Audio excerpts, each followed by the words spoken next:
পরের কবিতা হচ্ছে the death of the hired man, লিখেছেন Robert Frost. Who is hired man? এখানে হায়ার্ড ম্যান কে? Silas is the hired man who use to serve the family of Warren. Silas হচ্ছেন hired man, যিনি এই ওয়ারেনের পরিবারকে তিনি সার্ভ করতেন। He is an old servant who served the family from a young age and considers this house as his own. সাইলাস এক পর্যায়ে এসে তিনি বৃদ্ধ হয়ে গেছেন এবং তিনি এই ওয়ারেনের ফ্যামিলিকে তার বাল্যকাল থেকেই, মানে বাল্যকাল না, যুবককাল থেকেই তিনি সার্ভ করতেন। আর এই দীর্ঘ সময় এই বাড়িতে থাকার কারণে তার এই বাড়ির প্রতি একটা মালিকানার ভাব চলে এসেছে। এক জায়গায় যখন আপনি অনেক দিন থাকবেন, সেটার প্রতি একটা অধিকার মনে হয় স্থাপন হয়ে যায়।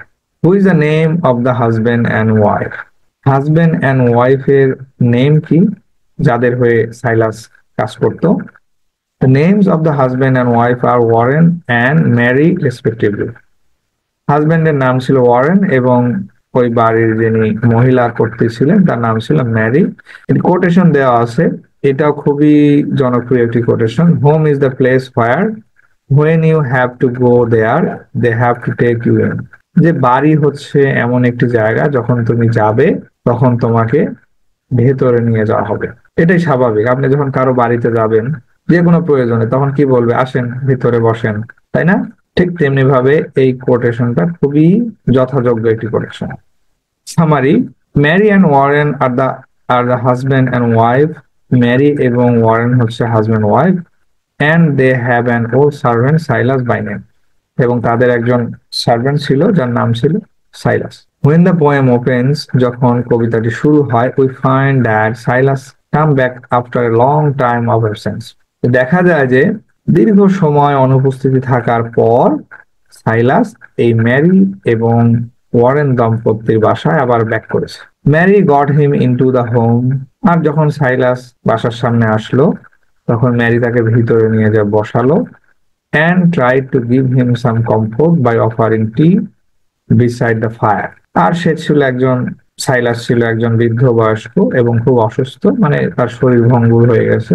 তো তাকে কিছু কমফোর্ট দেওয়ার জন্য তাকে আগুনের পাশে নিয়ে গিয়ে টি অফার করেছিল, যে তুমি চা খেতে খেতে আগুনের পাশে আগুনের তাপ নাও। When Warren returns from the marketplace, যখন ওয়ারেন মার্কেট প্লেস থেকে ফিরে এসেছে, Mary tries to convince him to behave politely with Silas. তখন ম্যারি দৌড়ে গিয়ে ওয়ারেনকে বলল যে সাইলাস আবার ফিরে এসেছে, তো তুমি রাগান্বিত হয়েও না, তার সাথে একটু ভালো মন্দ ব্যবহার করো। Silas was the old servant of the family. Silas ছিল ওই পরিবারের একদম পুরাতন একজন চাকর। He served for a long ইয়ার।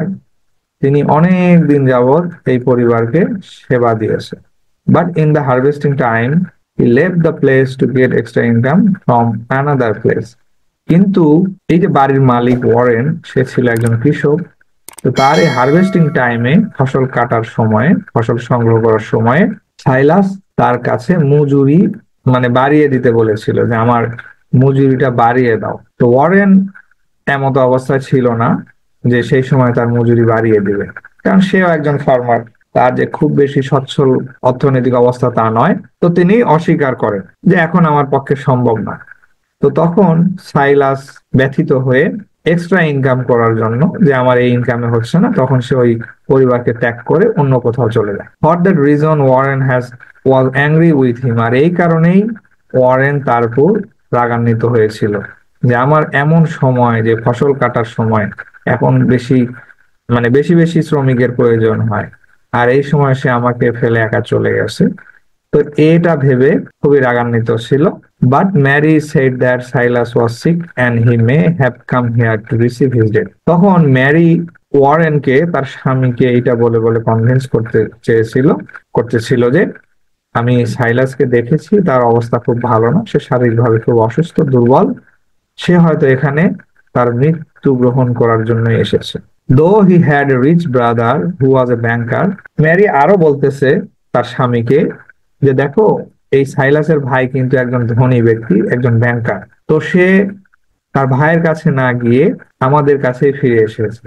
তার আত্মসম্মানে আঘাত লাগবে, এই জন্য সে তার ভাইয়ের কাছে যায়নি যে বৃদ্ধ বয়সে ভাইয়ের কাছে গিয়ে বোঝা হবে, তা নয়, সে আমাদের কাছে ফিরে এসেছে, কারণ এখানে দীর্ঘদিন আমাদেরকে সার্ভ করেছে, তার এই বাড়ির প্রতি একটা মায়া তৈরি হয়েছে, এই জন্যই সে মায়ের টানে আবার ফিরে এসেছে এবং সে এখানে মৃত্যু গ্রহণ করতে এসেছে।